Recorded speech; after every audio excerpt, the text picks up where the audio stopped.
Hello, everybody. You're very welcome to this evening's Let's Talk Equine. Thank you very much for joining us here this evening. I'm really happy to introduce and be joined by both Olive and Ivor Broderick of Kylemore Stud, not a million miles out the road from where I'm sitting this evening in Galway here in the west of Ireland. Olive and Ivor, you're very welcome, and thank you. Thanks very much, Wendy. Thank you. Yeah, we look forward to hearing from you, and you're as always very sage and honest advice. So looking forward to that.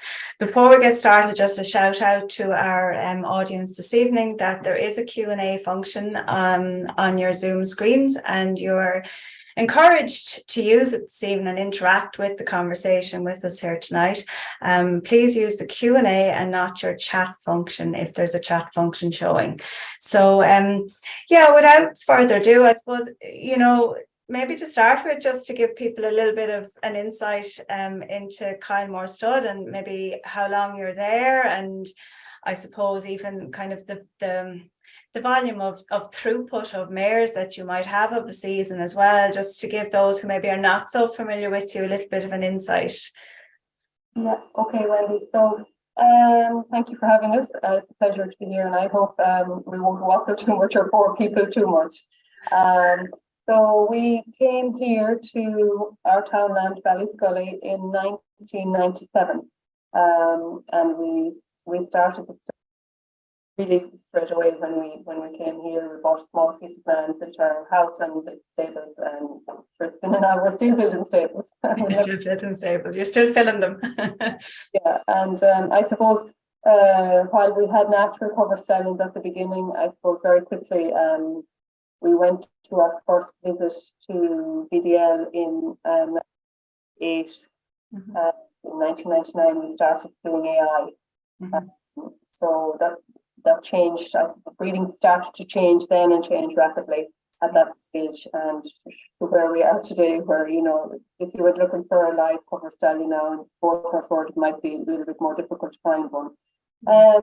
Yeah, so the throughput of, we take somewhere between 600 and 700 mares through the stud, and we would ship out semen to a similar number. So about 50% from here and 50% shipped out. And I suppose, yeah, the breeding has evolved really dramatically in the last 10 years in particular, maybe from the 00s and 90s that, we had the boom and bust. And I think after the recession, breeding changed really dramatically then. And I think we really start to see the result now of the Irish breeding when you see 2 Nations Cup Irish bred horses. And I think really that's a marker of when the breeding started to change, and the professionalism and the approach that wonderfully taking now, racing, has come into the forefront. And now you see the international science looking again here. Which is very welcome, isn't it? Very welcome, yeah, absolutely. So yeah, I think that's kind of a little bit of the history. I think we started, before we came here, we were breeding mares together, and I think the first mare was probably, we bred together in 1992 or 1993, around that time. So, yeah. And we still have that. I was just going to college. Well, I was supposed to be going to school.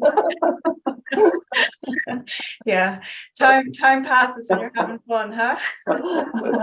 Yeah. And of course now you're both stallion owners, but also agents, and your daughter Chloe, now she's just finished with the hard work and coming out the other side of her veterinary course and looking to I suppose work a little alongside you as well too. So absolutely, yeah.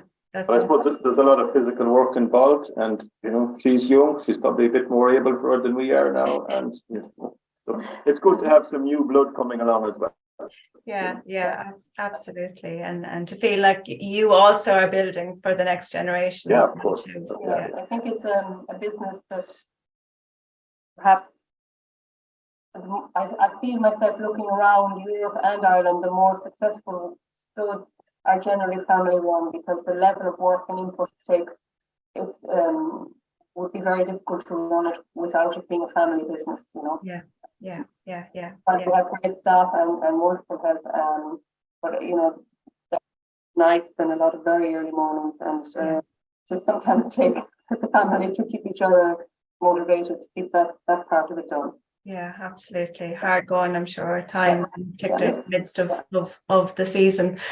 And you alluded yourself, Olive, in the introduction that, you know, that the industry of breeding is, you know, it's changed, it's constantly evolving, and, you know, I suppose the technologies that are used and the way in which breeders arrive at decisions and the way in which they access information and all of that has changed dramatically, you know, in quite a short period of time, I guess. And I suppose, you know, the advent of databases to research information, and, you know, using the phone or the tablet as a means to researching and identifying what stallions that people maybe are going to use, and even identifying what animals that they're going to, you know, invest in auctions, and all of that, all of the above, and that, and I suppose, you know, the technologies that are used. What's your own, you know,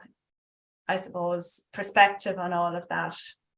Well, I suppose it's wonderful that breeders are engaging and they're looking for this information, and they're very willing to research stallions now, and mother lines. We're a little bit disadvantaged maybe in Ireland in that we don't always get to see all these stallions in the flesh or maybe competing. And I suppose that myself and I were kind of very much an important part of what we do is to be aware of and have seen progeny by, and many progeny by stallions that are available to people now, because everything looks lovely on a brochure. Nobody's going to tell you, yeah, you know, he has this or he has that or he has the other, you know. So for us, that's really very, very important, because if the longevity of our business is that the choices that breeders make our ones are as good as we can help them to make. And so I will travel a lot to Europe, and he's a great man for all the different stallions, go on and keeping an eye on all the young colts coming through, even before anybody's seen them online, at small inspections in the small centres, so that we can get an idea of the first crop and so on from younger stallions. And I suppose if you have a few connections, then as well, you hear maybe a little bit of the negatives.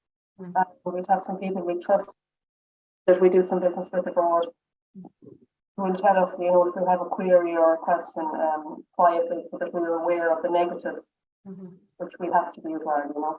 Yeah, of course, yeah. Yeah, so while it's brilliant to pick out what you really like, and there's a lot available, it's not always the full story, and you have to be able to judge on him in front of you, and, you know, while we have videos and we have everything, you're still very surprised sometimes when they're pulled out in front of you and you thought, but, you know, I'm a little bit disappointed, or actually he's way nicer than I saw. Than what you thought initially, yeah. Either, yeah. And I suppose for those that don't go to see them in the flesh, you know, you can waste, because you have one or two mares or three mares, and you give them the horse that does not suit them whatsoever. You love him on TV and you think, God, he's fantastic, but if you're not aware of the way he breeds, you can lose 5 or 10 years very easy. You didn't realize, God, these were the wrong choices, you know. So it's very important. And if you can't gather information, talk to whoever knows these stallions, and a lot of stallion owners will tell you what they suit and don't suit. Funny enough, you know, they are. They want the best outcome for the best. They do. I find they do. To be honest, they know what suits and what doesn't. You know, it often surprises me how honest, because it does cost them mares sometimes. That's the one thing we see is you get a small number of people that arrive, they see a horse jumping on TV and they think, God, I'm definitely using him, even though they have a fair idea in their own mind he's not the type, but they fall in love with the stallion, and maybe it's the wrong type. And as I said, if you do lose years, what do? You can't make them back up, you know. Yeah. And I suppose, yesteryear, I guess, the mare owner kind of arrived at the farm with the mare in tow, and not only did they get to see the horse, but you got to see the mare. And now there's, I know you say you're 50-50 with those that visit and those that you ship out to, but that's still 50% of the mares that you're not seeing, that you're engaging with the styrofoam box, as they say.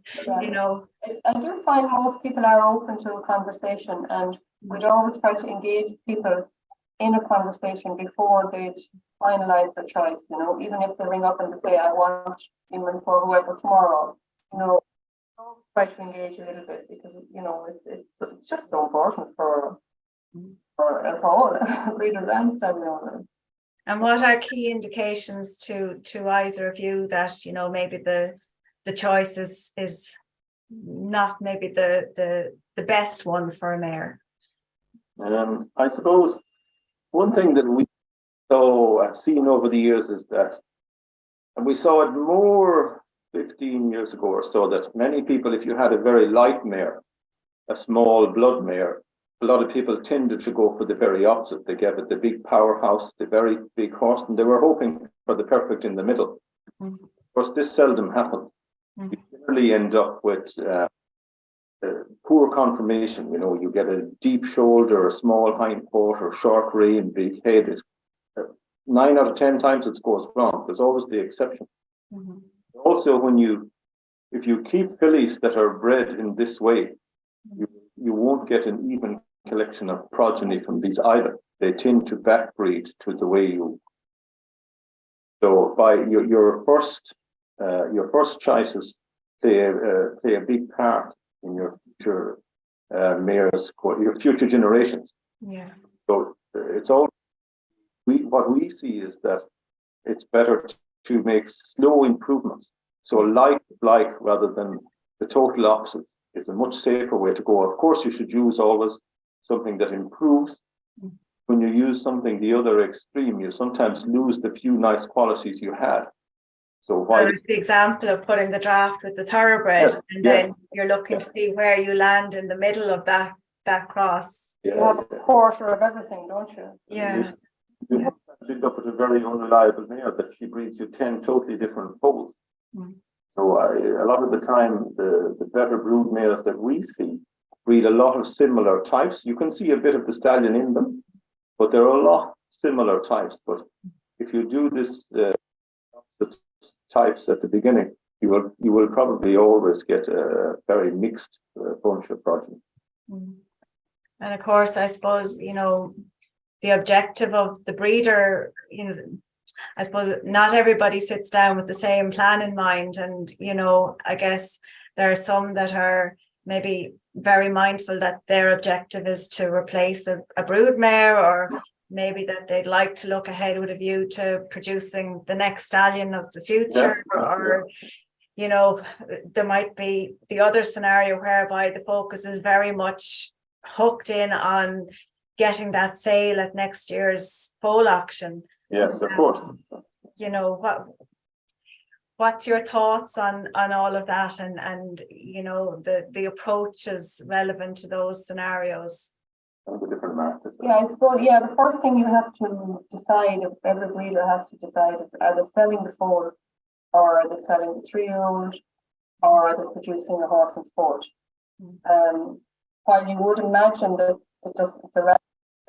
that's irrelevant, maybe because you want to breed the best animal you can, and in a way it is. But obviously, if you're going to the foal sales and you have the pedigree in your mare and the black type to back it up, it's going to get you there. And obviously, you have to use a stallion that's very successful, maybe, and desirable for those auctions. And unfortunately, and it's a shame, actually, it's a little bit of a bugbear of mine, is that the auctions don't really take very few from Irish-based stallions, which I think is a little bit unfair. I mean, I would like to see a higher percentage coming stallions based here, because the only way we can try to have very good stallions in Ireland is if those sales actually do support us as well. And then the other thing is that maybe a selection from younger stallions as well, because in Ireland, we're getting a little bit afraid to use the younger stallions.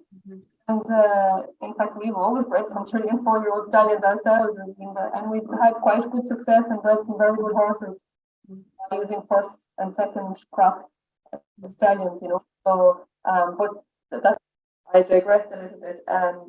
So I suppose, you'll try to pick your market first, and then of course you need conformation and beauty and movement, temperament, rideability, bravery if you're going eventing, not too hot, not too cold, all the things. And of course it comes back to knowing your mare very well and knowing that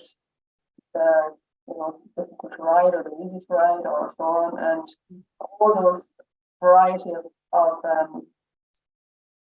qualities. But I suppose conformation, temperament, soundness, and beauty, they have to be the 4 things that you have.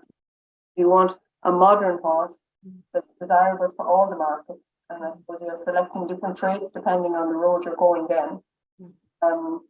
Even the amateur markets now, I find they're starting to want more modern type of horse than maybe they did 5-10 years ago. A lot of riders in Ireland riding 1 meter, 110, 120 field classes, or in the eventing, the 90, the meter eventing, they're the biggest entries. So that will tell you that maybe there's a high percentage of sport, amateur riders enjoying sport, but they want a nice horse now, so the model is really very important. Rideability, because they're going to be superstars, so the trainability, the rideability is very important. The character, the character, yeah. And I know you felt you were digressing, but it was actually something that I wanted to come to with you both. The scenario that I suppose the breeder might be trying to make their mind up between using, as you say, a younger stallion and a more proven stallion. What do you think, in your opinion, are the most important things to consider in relation to the mare in that particular scenario? Well, I suppose if you're going with the younger stallion, nice if the breeder isn't under pressure to sell it. So that, if it's going to be there if it's 3 or 4-year-old, and actually then maybe you make a more perfect decision, or a little bit more perfect decision if you have a wider choice. What else was it? I lost my train of thought. No, you're okay. That's what Ivor's there for, is to compliment you. Yeah, well, I guess, I suppose what you're saying is not to be afraid where you have mares that maybe have proven themselves, not to be afraid of using the younger. Well, I suppose it's maybe a tough thing to say, but not everybody is going to get the very big books at the wholesale. So we hope, and we presume the breeder hopes, that they come away with some profit at the end of the day. So when you have maybe the nice mare and she's more suitable to breed horse over a show jumper, well then, that's the direction you have to try and go in. Because, there are a lot of foals that are worth 5,000 and 6,000, and not so many that are worth 15 and 20. And very few, I suppose, a lot of mares will leave as much profit from the young stallion, provided that the match is correct and you use good type. As it will from using a stallion that's 3 times the price. So you have to take these things into consideration. I know the dream is always there. I'm one of them myself, and will always be. So, but if it's, you have to think about your pocket. So, the very expensive stallion doesn't fix everything. Yeah. And it was actually another area that I had thought about asking you about, in the sense of, I suppose, breeders trying to weigh up how much they should invest in, the cover. like weighing that factor up. And I mean, obviously, you know, inflation is going the way it is at the moment. The cost of production in general are rising for everybody. You know, what's your advice to people in the sense of benchmarking and this isn't looking for absolute answers, but I suppose, you know, the thought process involved. I don't think, I often say to people when they're giving out to me that I'm too dear, I often say that the service fee is the least amount of money you'll ever spend on the foal. You know, it's the first investment in him, but the rest of his life will be paying, but this is the smallest investment. So don't skimp on it either just for the €200. And I often find here that we talk ourselves out of a few €100 because we say, okay, that horse is actually too expensive for that mare, and this horse is more commercial for her because you're selling the foal, or because it's going to be 3 or 4, whatever, and you know, for varying reasons. So definitely don't skimp on it just for the sake of a few €100. That I was right. But having said that, at the same time, one needs to be realistic to the mare that you have as well, too. Yeah, and I suppose there is a little issue that, you know, when you do frozen semen and imported semen, and if you're unlucky that your mare gets a little bit of difficulty, you can very quickly run into quite a lot of expense, and that's something you have to be kind of aware of at the start of that process as well, you know. Yeah. And I suppose, you know, look at, I mean, another reality of, and it's not just the sport horse trade, it's a thoroughbred trade as well, as I suppose fashion plays its part in the choice of stallions that people, you know, decide to go to. And I suppose, you know, one of the facets that we put as the title to this evening's talk was around generational breeding as well, and being mindful about that too. What's your own perspective on that particular nugget? Well, I suppose Janet Nyhoff said an interesting thing. You know, if you have a reasonable mare, and you know, you 4 generations with really good stallions, you have a very good chance of coming up with a successful line. See it a lot, you know. She said that not everybody needs to start off with a filly from the super family.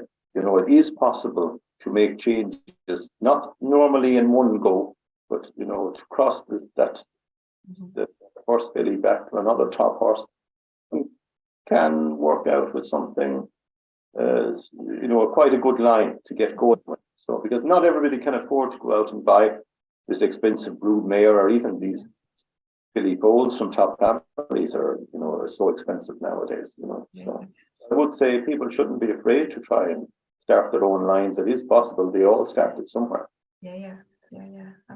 I suppose you need to start off with something. You can't come from nothing, you know, and that's often a tough conversation in the yard.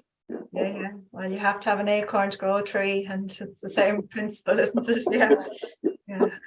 And another area that I wanted to touch on with you guys as well, and we are going to talk about some practical examples of crossing that before we finish, but the whole area of soundness and radiographs, and you know, the massive role that now plays in the market for everybody, really. You know, okay, at the foal stage it's less of an intrusion into the conversation, but as things go forward in the years, it's certainly a very big part of the conversation. What are your own insights or thoughts or perspectives in that regard? X-rays bring huge disappointment. You know, there's no question about that, you know. So, and you know, if you have sold any small number of horses, you've gotten to find out. I suppose if you are to try and do it right, and it's a pity it's gone to this, that, you know, you should X-ray your replacement filly and your breeding mares. You know, there are certain things you can live with. Yeah. That's down to your vet to advise you, of course. But yes, I mean, if there are other things that, you know, you shouldn't go forward with either, you know. I suppose it's like, you know, the dairy people or the suckler people will always tell you, you know, the one that everybody wants is probably, you know, the female that everybody wants to buy is probably the one you should hold every now and then, you know. So don't keep the one you can't sell. There is a reason, you know. Yes. X-rays are hugely important, and we definitely that young horses and mares that live out in the winter, we see better X-ray results from the 2.5-year-olds.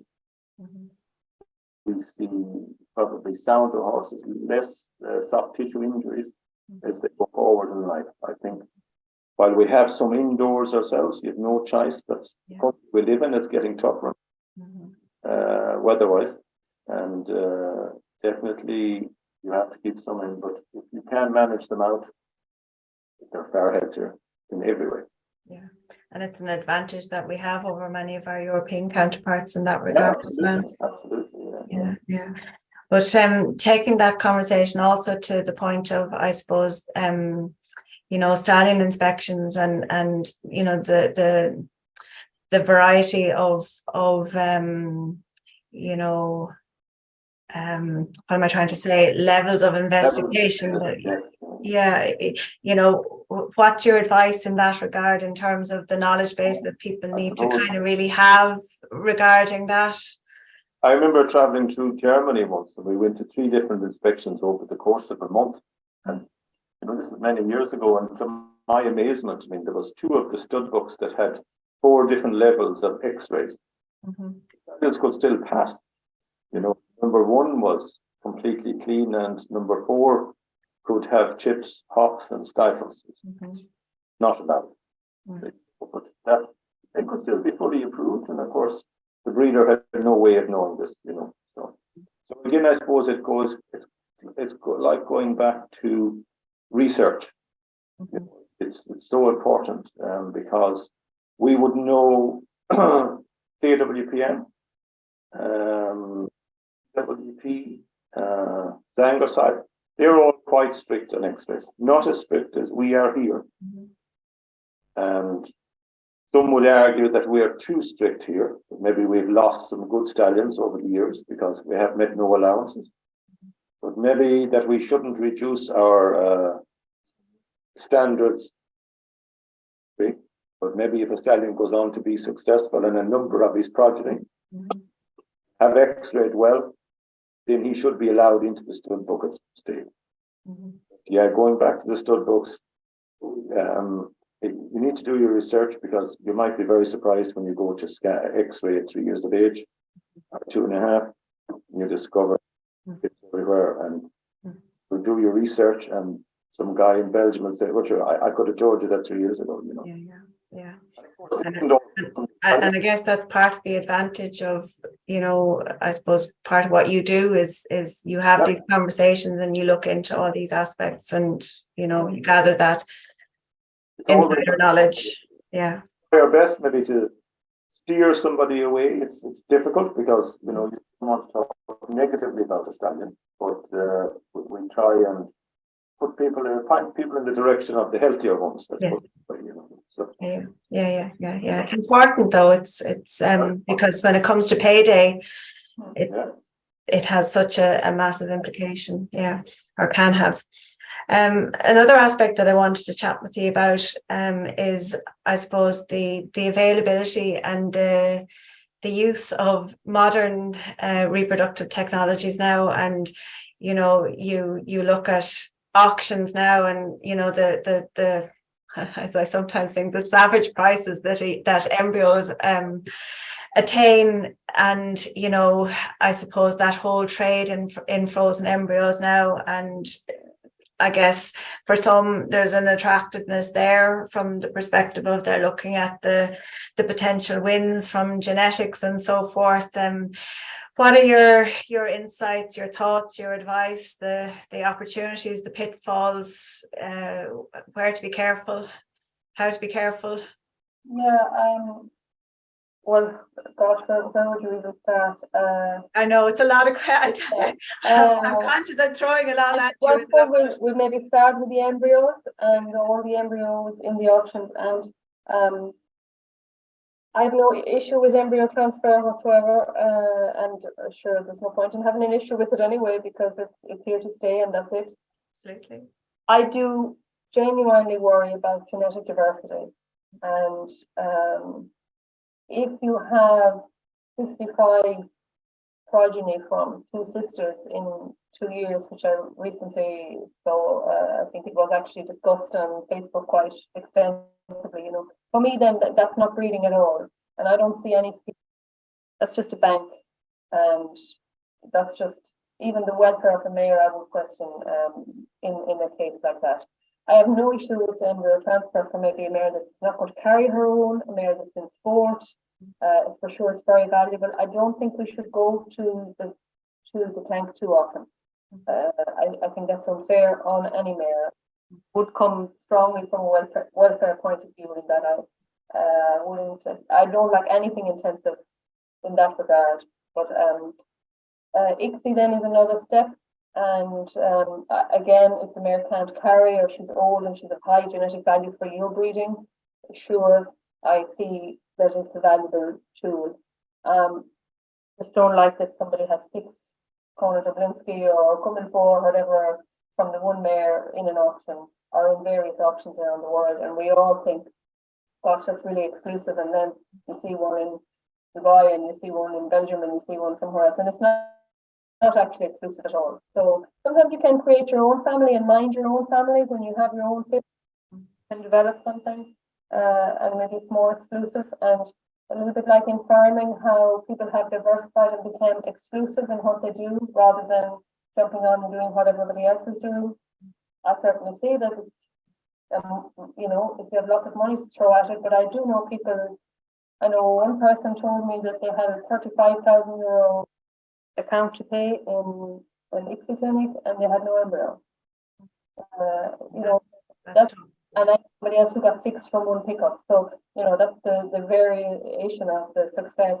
I suppose my worry about the embryos you're buying at these auctions, okay, obviously they're overvalued because you're buying the genetics, but you're not actually buying the environment that the previous or the original grew up in, or you're not getting the same guy that handled them the first day, the guy that broke them and trained them and produced them. So you're only buying the genetics. Now it's a good start, but it's certainly only a part of the package. And you know, when you're spending that much money, I think you would be better to go and work a bit harder, try and find a 1-year-old, 2-year-old on the ground, do your X-rays, and take it from there. Because I think there'll be a lot of disappointment with these expensive phones. You don't know what model you're going to get, or you don't know what you're going to anything. Yeah, we've seen some from ICSI auctions now in our place, and few seriously nice ones, and some awful disappointments. You know, I mean, some things that you won't be putting it in the field nearest to the road. Anyway, I can tell you that. You know. Won't be on the long mile. And what about then? I suppose, you know, the pregnancy packages, or the, you know, the insurance, or the kind of the care around, you know, how you get into these. If somebody decides, look, I'm really, you know, despite any advice, I'm going there and that's what I'd like to do, and I see the genetics and that's what I'm after, and you know, I'm happy on this. What's the advice then? I suppose insurance is important, and most of the auctions will allow you to take out insurance. They'll organise it. They'll organise it for you, facilitate you in paying for insurance, and you can decide the term of the insurance. So for the embryo to be a heartbeat or 60 days, or obviously each step is more expensive, but that is available, and if you were going down the road, it's certainly absolutely, for me, 100%, you shouldn't buy anything in an embryo without covering your costs with insurance. Mm-hmm. And look, then maybe if you want to say you have nothing to lose, if you don't get the live pole, I suppose you have to be aware that you can put all this money down and you just may not be what you expected it to be. Yeah. Well, I suppose just to say we're not against ICSI or anything like that, and we just feel that they're overvalued. And if you're going to spend 50,000 on an embryo, and if you have that kind of money spent on embryo, why don't you just spend 150 on a 2.5-year-old? You know, it's a much safer bet and it's still a risk, but it's a better risk. So, yeah. And are there terms there that are available that protect people in the sense of maybe having not to pay, or having if there's no pregnancy after a certain time? Are there any options like that out there? Usually it's the insurance that covers that part of it, so you pay extra to cover. Generally now, once you buy them, they are insured for X amount of time. And each auction is different, but usually, and it would say if you're buying or a recipient mare and she's pregnant, they might insure her to landing in Ireland and 30 days thereafter, and then it's up to insure her. And you can do it through the auction house, or you can take out your own private insurance. So then the other aspect that I just wanted to touch on before we go and look at some examples is the I suppose twofold in a way, the quality of semen and the terms and conditions by which semen can be sold. Okay. And your thoughts and your advice in that circle. I suppose you'll start, well, there's also, once you go to Europe, terms and conditions are so varied, and you have to know who you're dealing with, and you really have to drill down through them. Well, we have, obviously, if you purchase semen from us, we have to be aware of them and make you aware of them, and that's really important, because there's a lot of studs in abroad have either a breeding fee, so you will lose that money regardless of what happens. So it could be 200 or 300 euro plus that. A lot of them would have you come back for 50%, which means you pay the fee and 50% you lose if you have no pregnancy. Sometimes that is altered, so if you cover your mare after the 1st of July for the first time, maybe you have a full credit in the following season. Then you have terms where you get a refund, or you have terms where you just pay the breeding fee and then you pay the rest by a certain date. Usually there are stipulations by that. If you haven't paid by such a time, or if you have paid and you haven't given your Baron cert, if your mare is not in full, that you lose your comeback as well. So all those things are quite important for you to know. Generally, if you buy, there's agents, as you know, we're agents, and there's agents all over the place for semen. So sometimes we're lucky that, for instance, with VDL stuff, we give a live foal guarantee. We don't give a live foal guarantee, but because we're a long time working with them, and Ireland is a good place for them. They, a long time ago, I think over maybe a glass of wine, we could agree to that. And so it's important for us that as many times as we can, we want to offer that to breeders. Having said that, I suppose sometimes breeders, there is a cost to the stud to give you the cover. So while you might say, oh, I want a free covering next year, I do understand the breeding fee condition, because every time you collect semen, every time you ship semen, every time you do paperwork, there's staff, and so on and so forth, there is a cost to us for buying it. And you build the stable, you promote a horse, you put him in sport, all those things that add into that expense for the sport. So, for me, it's not an unfair charge, and I see why they do charge it.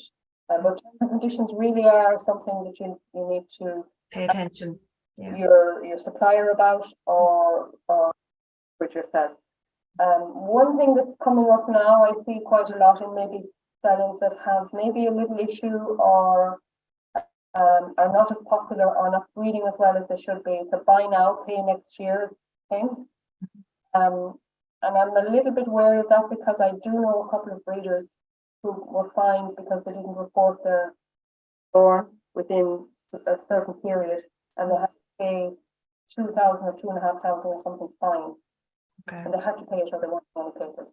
So I thought that was a little bit too much maybe, but that condition is there and it's on paper, and so if you that's a real rap on the knuckles, you've agreed to, once you tick the box, you've agreed, so be aware. You're not sure, ask. Yeah. No, it's a moot point, really, isn't it? Like, to really take care and take attention. And I suppose hopefully you trust the people that you're dealing with, and they want you to have a good experience and look after you. Yeah. You know. So I'm going to do a screen share again. Bear with me while I get that up on screen. I just make a reminder to people at home that we still welcome your questions if you want to submit using the Q&A. We can't get into the business of you know, talking about specific mating plans for people and that, and I'm quite sure Olive and Ivor will be very happy to talk to people beyond this evening in relation to any queries of that nature, and it's very easy to find your contact details online. But can you see the screen share there now, guys? Yeah. So talk to us as to why we're talking about Glanrua da Vinci and why this is part of our conversation this evening. Well, I suppose when I was thinking about it, I said, well, not everybody is going to be breeding show jumpers or eventers. And I just thought maybe we'd start with this horse, because he was a little bit of everything. He was an amateur, and he went on to be hugely successful. And when I spoke to Grace, who bred him, I remember exactly the conversation we had when I was trying to pick a stallion, and I was delighted because I had forgotten. But she came and she wanted to use Indoctro or Numero Uno. They were her choices. She said that. I said to her, no, come on, I have a really nice young stallion here and he really suits your mare. So this is the mare, yeah. Times. Yeah. And she's a French buffet mare, so obviously known to you as well in that regard. Yeah. And you can see that there. Yeah. So she's a lovely mare. She's quite blood, but she has a nice bit of substance. She's a good mover. For me, she lacked top line, and she needed a little bit more power. And obviously, we know that Grace likes to produce show horses and hunter types, and we did think it would be a very good cross for her at the time. In fact, sure, look, he was so super successful. But I thought the picture of him as a little woolly foal was really interesting, because if you went to see him, you probably wouldn't look twice at him, you know, except that he was a good mover, and actually he's very correct. He's quite a good shoulder, and I think he's what he is, a smashing horse for hunter showing. But he won a huge amount of working hunters as well. I think that's him in his very first show in probably Duffy's. Yeah. And because of COVID, he was undershown, but it suited him because he was very big, and he really developed, and he won everything here, tats and all the big hunter class, and went on to be spring champion in the RDS, and was sold for a lot of money. As actually probably more than some of the 4 and 5 year olds who were sold in the short jumping. So that would just kind of say that if you're there and her pedigree, and maybe you mightn't just say, oh, you know, you might just say it's a normal mare, but with a look, there's a bit of look involved. It worked. The cross worked very well, but you have to say that you can breed. You know, that's totally off what most people are trying to think about. But Grace knew very well what she wanted to breed. And producers, they do really a top job on producing a horse for their it merits saying, you know, I suppose that both Grace and William, they're exceptionally professional in how they produce, and you know, they know their job on that very well, and the production bit of the equation for this is really, you know, the key to the absolutely. But I suppose that's not, I don't mean to take away, their achievement is phenomenal, and they're a fantastic team. And maybe nobody else would have brought that horse because they wouldn't have given it time. And I mean, he was produced just perfectly for him. It takes a lot of knowledge and expertise, and much more than I have about producing a horse like that. But I just thought it's not ever, you know, kind of what we said. Sometimes you can breed your own family. Now there has some really good ones coming along behind, and they'll already be highly desirable before they ever go into the ring, and people want to buy them already, you know. Yeah. But he was a real jumper, you know, for the working horses, like he was a very athletic horse, which often the horses, you know, they're not as good through the shoulders, they're not as quick off the floor. And he was very careful. Very, very nice horse, and I would say well produced, and you know, maybe not just something different than what we were all talking about here, you know. Yeah, and you know, I mean, like the elite sport, the top end of both eventing and show jumping, at the end of the day, it's a small percentage of the market when you talk about it in the overall, So. And I do know that this horse was spotted in the show, just a normal training show, jumping as a maybe 4 or 5 year old.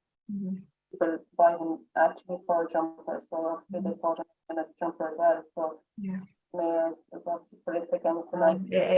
If Grace and William are listening in, congrats on all of that, of course, again. So the other horse then that you identified to mention and talk about is Cooley Quicksilver. And that's just a little bit of an insight, I guess, into his performance or more recent performance, and he's also been outstanding in the eventing field. Will I move on to the next slide for you? Yeah. So maybe you want to talk to us through this. So actually we owned the grandmother pond. She was a Clover Hill mare.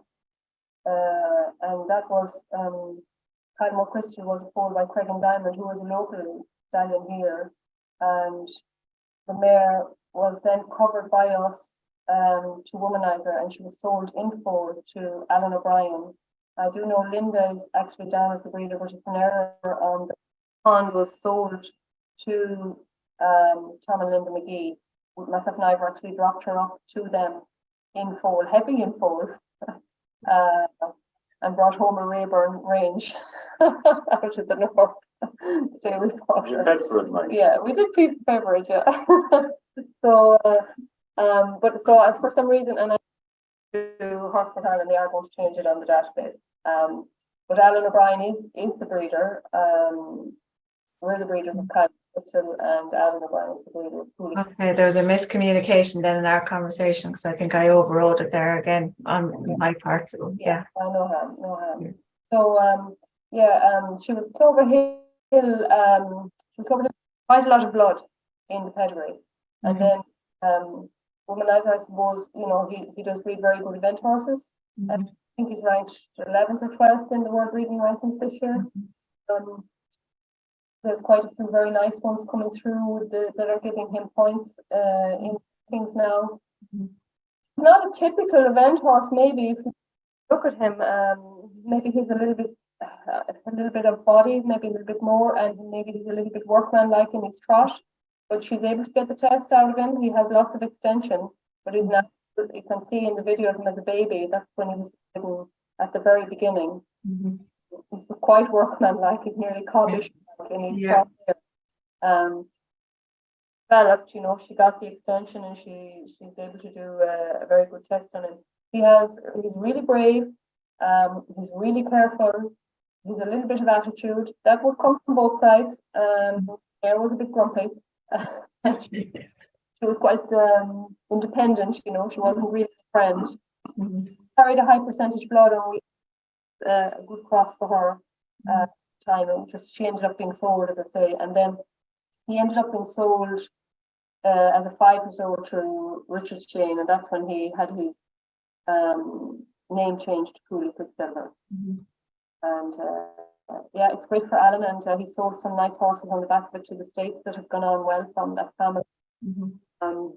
But the mare was quite old when we sold her. I think she was like 11 or 12. And this is the mare here. I know it's a little bit difficult to see her in this photograph, but maybe get a bit of an idea as to the model. Yeah, she was a typical half-bred Irish mare. Good shoulder. She had power in her hock. Is important actually with Heartbreaker. She kept that power from Clover Hill and the Diamonds. And when you cross with Heartbreaker in anything with Heartbreaker, you have to have power there. They're a little maybe behind the saddle. So That's why Womanizer is very good with Holstein mares, actually, as well. They give him a lot of what he needs there. And so he has some very good ones from Cavalier mares. I would say that's probably the reason. Yeah. But he's, as I say, he's not your typical maybe event horse, but 5-star horse, and one of the best in the world. So yeah, and he has a great gallop, and he can stay running. Yeah. And I suppose illustrating as well that there are many different markets that are attainable with different choices. Yeah, exactly. And actually, I just saw Alan has a fabulous 5-year-old by Womanizer again, and he's not a million miles away from him in type that I saw the other day. So he knows his market, he knows who he's breeding for, and he gets his horses well produced and they're ready. Yeah. They're well sold. Yeah, and it is so important to think about that at the outset, what you're actually trying to produce, or who you're breeding for, who you identify as breeding for. Yeah. Don't always, you may not always hit the mark, but you got to think about that at the outset. Yeah. So this is one of your own. Yes, a long time ago, but I didn't. I was just trying to demonstrate how you can maybe build a family very slowly when you start with very little. I suppose when we actually the top picture there on the right, to the right of the word clover, that's actually in our yard. So that'll tell you that we had no yard from the picture. So we bred her from a thoroughbred mare that Ivor got as a wage increase from Ralph Conroy when he used to work for Ralph. And a lucky mare, and I won't say she was a superstar, and I won't say she bred, really top, but she had a very high percentage blood. She was tough, she was very sound. We jumped her until she was 5, and she was very scopy. She had not a great shoulder, a bit awkward in her shoulder, but always above the fence.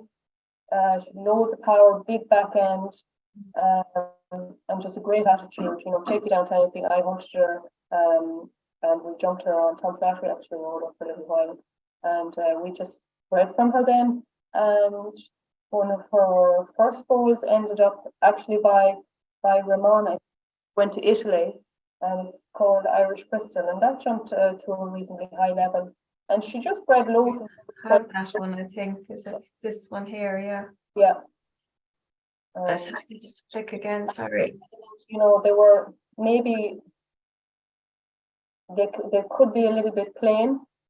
Now it takes a little bit of time for that play button to come up on. I don't think I've ever seen this. Yeah, so that's Kylemore's Irish Crystal. So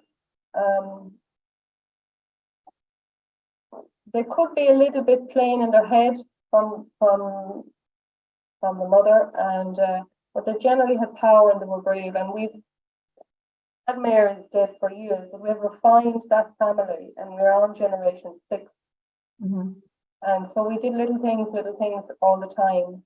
And I think now we have really coming to the best now. And I think I said to you today, we have a 3-year-old from great-granddaughter.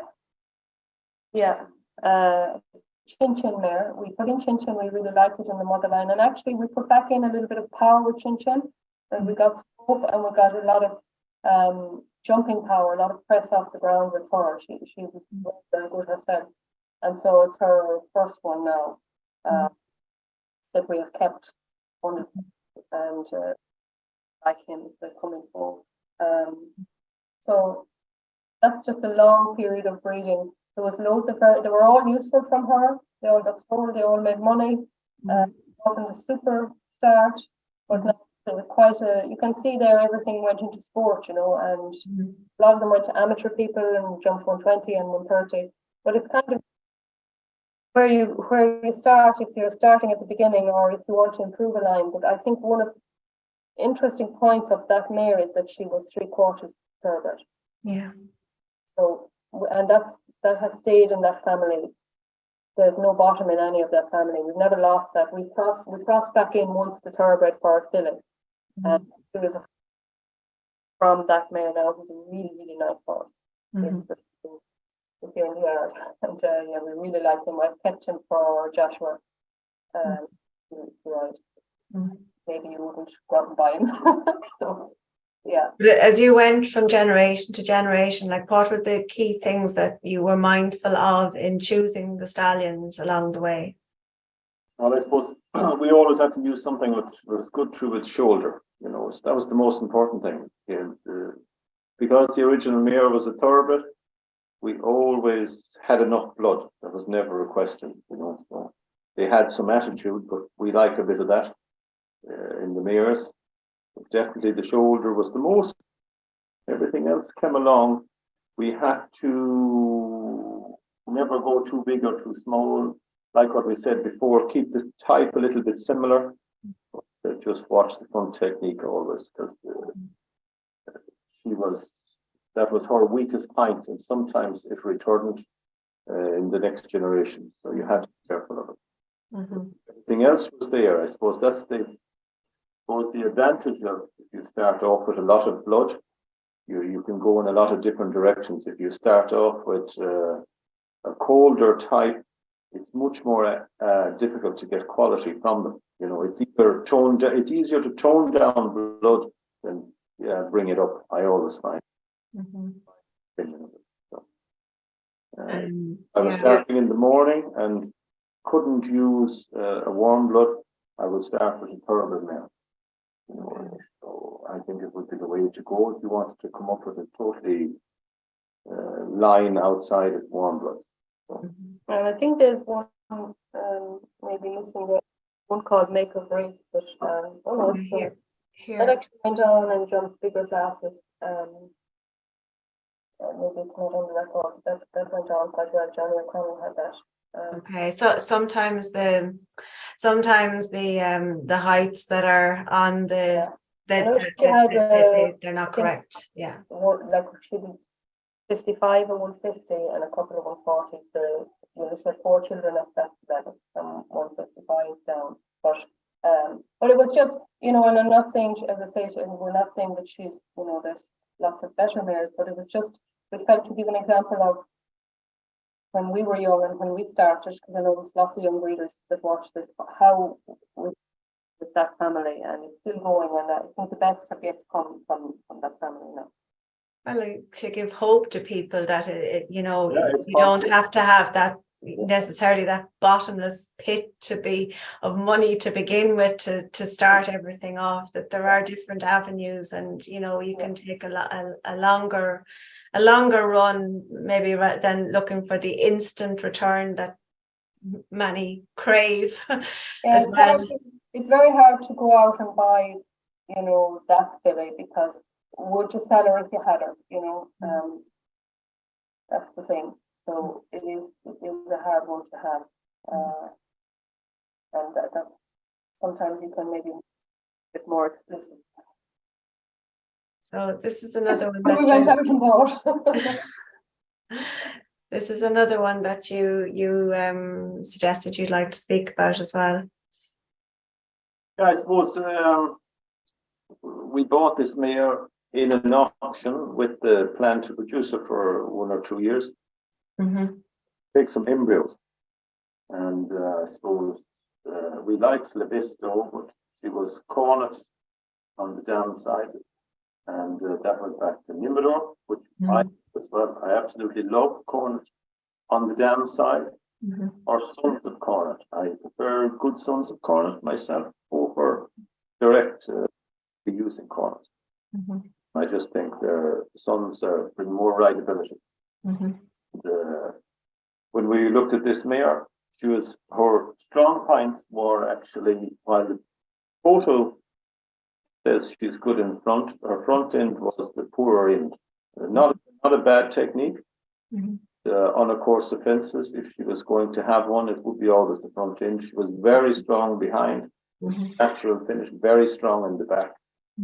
I suppose Dominator was very fashionable at the time, and I thought this was a good cross. I think domination suits best with mares that are strong in the back and finish well behind.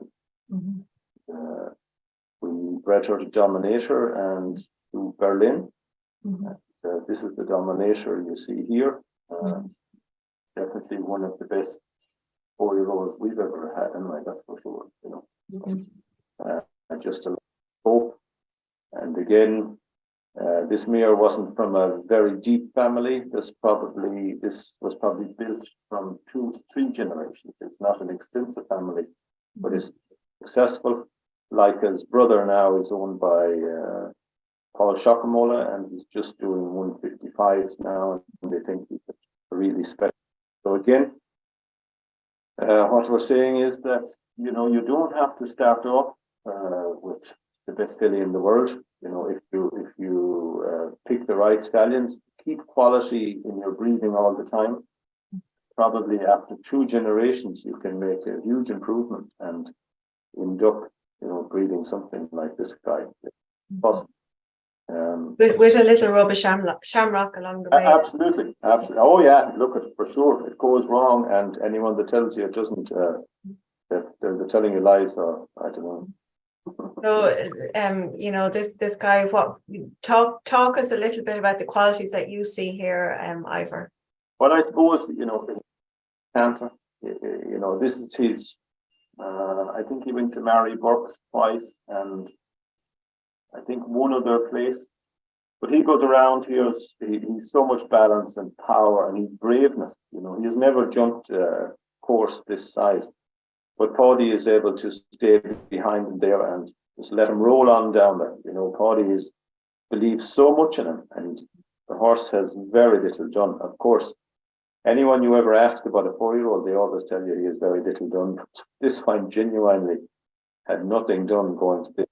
But his courage is something special. And at the end of the day, I mean, the most important muscle is the heart. I mean, they have to be brave.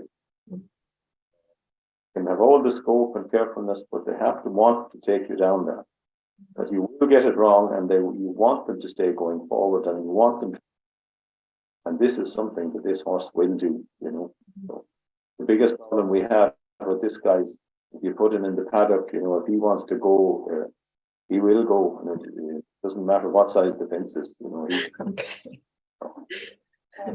But yeah, it's purely the braveness, this huge canter, the balance, as you can see, pressure here. There's no leg. He can just sit there and sit back and let him do his thing, you know. So not so many 4-year-olds you see that jump in. This one does, but still, he's only 4, and it's all. So we're not going to brag and say he's the best horse in the world. Time will tell.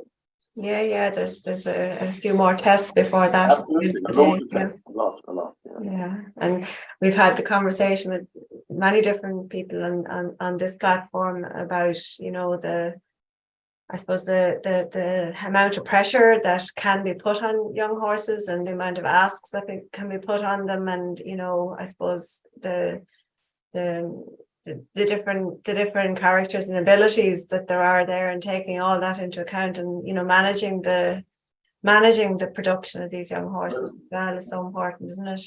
Suppose if people could, you know, if you think you really have something special, you know, at 4 they need very little. You know, that horse did 4 or 5 classes. He has not jumped the fence since this qualifier, as far as I can remember. He's still in the field. Nothing yet this year. I mean, he will do, I don't know, 5, 6 classes this year, and that's all. But what's the point in jumping him anymore? You know, the more you take out at this stage, the less you have in the end. So, yeah, you know, we have nothing to do. When he gets the fence, he knows what to do. So why would we stay asking him? You know. So yeah, absolutely. Our owners need to be able to say to their rider, you know, we'll do 5 or 6 classes and break for 2 months, then we'll do some more. You know, they don't need to be in work all the year. It's at this age, it's not necessary. Yeah, for sure. That's just the performance results of the mare and that. So yeah, I'm going to stop the screen share of that there for a moment. Just let me come out of where I was. So you know, a lot of points touched on over the last hour and a little, and some very useful notes of advice for people as well as we start into a new stud season, and you know, lots of people trying to make up final minds and all the rest of it as to their approach for the season ahead, and where they might go. Are there any kind of final pieces of wisdom, I guess, to impart at this point? Well, I suppose if you're thinking of buying a mare, like I said before us, try and buy, you know, from a reasonably good family, but quality and soundness. You know, that's very, very important. You know, spend your few extra pound, have the mare X-rayed. Oliver can talk about the, you know, the blood tests or the repo end of it, but for me anyway, the mares, broad, filly, whatever, have a X-ray. You know, very important. Fortunately, we're on to that, but you know, to get a return nowadays, you don't want to be waiting 3 years. It may happen anyway, but that's my piece of advice. Buy quality. You know, the paper isn't everything. You know, the mare still has to have quality. Yeah. To a lot more stallions if you buy something with quality. If you buy the stronger type, you're much more limited on what you can use. You know? Yeah, very good point.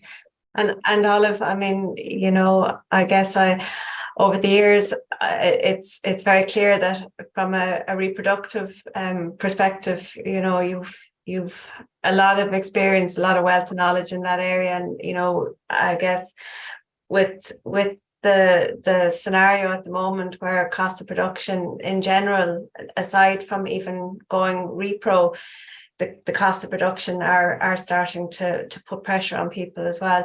What's your advice now at the start of a season? You know, and I know we can't hit on everything inside of 5 minutes, but in general, your advice in the sense of trying to maximize fertility of mares for the season ahead. Well, I suppose if we start with maybe if you have a barren mare, we're probably a little bit late now saying it, but a lot of people would ring me to say, in all the winter there, and she's her head in the ring feeder, and she's a rub on, and she's looking $1 million, and it's probably not what nature intended for her if she's barren. We are where we are. Health of the mare is her fertility, and no amount of needles or washes out or all that kind of thing are going to make her more fertile. What makes her fertile is how she's managed at home, and that doesn't mean that she has to be fat as a fool. A mare on the way up is more fertile in her nutritional than a mare that's peaked and is steady. It depends on the spring, how early they'll cycle. If you don't have them under lights, you're not going to have a fertile mare until mid to late April at the earliest. So don't be coming to me the 1st of March saying she's in season and, you know, they're not so fertile. So, but it is climate related. And if we have a bright, sunny February and March, well, then they will cycle earlier. So it's weather dependent. But the nutrition is so important, but that doesn't mean you have to be buying €60 bag of whatever. You know, the old way of feeding mares is there's nothing wrong with it. Oats and balancer, some oils. It's very basic, but it's very effective, and they do well on it. So to keep your costs down, and we're feeding straights to all the stock with balancer. We'll start in the last 3 months for sure. They get their cubes, but all winter we've been feeding straights. Store stock. But you're complementing that with a balancer. You're not just doing the straights on their own, which is what I see some people promoting that they're doing. Yeah. Oh yeah, balancer is important. Or you know, obviously you can have this various mineral mixes and so on. Ivor has his own thing going on with feed because his dad was a feed merchant, so he kind of does his own thing, and would say he does look after the stores. they look great, and that's all I can say. Good quality forage. Please have plenty of grass, and not small paddocks for brood mares. Brood mares need a bit of a run. If you can just manage it.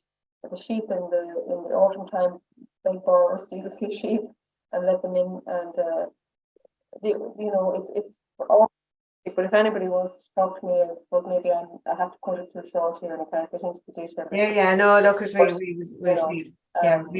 are little tips and tricks we can do with mares that are subfertile that will help to prepare them better, and people would often ring me and we make a plan for over the winter or from now on until covering time to help to bring a mare forward in a more fertile plain.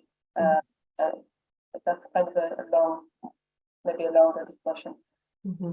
Yeah, there's two questions here that I might just try and see if we can quickly throw at you. For the eventing select sales, are the thoroughbred mare, is the thoroughbred mare a good cross with a warm blood stallion rather than the other way around for workability in training? Not an easy question. For the eventing sales, is it? For the eventing select sales. Yeah, I think fashion bit is that it's very difficult to sell by a foal sired by a thoroughbred directly. If he comes out and is a performer at the select sale at 3 or 4 years of age, for sure we'll sell him, of course, but often the youngsters buy thoroughbreds are much slower to mature. So they are harder sell. We have a thoroughbred here at Stallion, and I have to say to people, it's a harder sell as a youngster. They have to be produced really. So it's probably more commercial to have it the other way around, to have the warm blood sire and the thoroughbred mare, and that actually is a very good one. Yeah, and actually, I mean, even listening to Richard Shane as an example, he would rather see them the facet of the warm blood and the Irish cross. Okay, so there's another question here, and I suppose it's in the sense of where you have similar stallions in the mother line and in the father line. How close is it acceptable to have the same ancestors in a cross? Another nice question. I don't think it's a lot closer than the third line. Yeah. Then it depends on what you're putting in twice. Yeah, I suppose we can't discuss stallions, but we would know. It's like what we touched on earlier. We'd say we know there is one line in particular that's used a lot, and it this. And when we see it a lot on the third line, we do see that a lot of those X-rayed badly. Mm-hmm. So again, but we're not naming stallions. Yes, indeed. Yeah. But yes, I mean, it is a consideration to take. While you might get extra qualities, you might also get more X-ray. Yeah. Then you can, like, say it's a heavy horse. So, it's just, for instance, Darko, because he's dead, so you're not going to insult him, and he's a wonderful sire, of course. But just say you put double in Darko on the third line. Well, it's a strong, powerful horse, so you're going to bring forward more of his dynamic, into the equation there twice. So there are things to consider. Are you trying to refine, or are you trying to strengthen? And what are you trying to add? Or if it's a difficult mind or difficult to ride horse or difficult in the mouth, so you're putting it in again. So, it's undertake with care. Yeah. Undertake with care. So, it's a perfect horse, and it's lovely. Sure. So sorry, just the difficult questions come in at the end. So look at. Sorry, did you want to say something, Ivor? Did you? If it works out, it's line breeding, and if it doesn't work, it's inbreeding. Yeah. Inbreeding, exactly. Yeah. I didn't like to say. Okay, so look at. I think given the time, it's 1:45, and I appreciate very much the attendance by people at home this evening, and the interaction and the questions that were inputted, and my sincere appreciation to both of you for coming on board and giving us your time and sharing your thoughts. And I know that you're there for readers who want to interact with you on any other day of the week and contact you, as they say these days, offline. Yeah, So, no problem.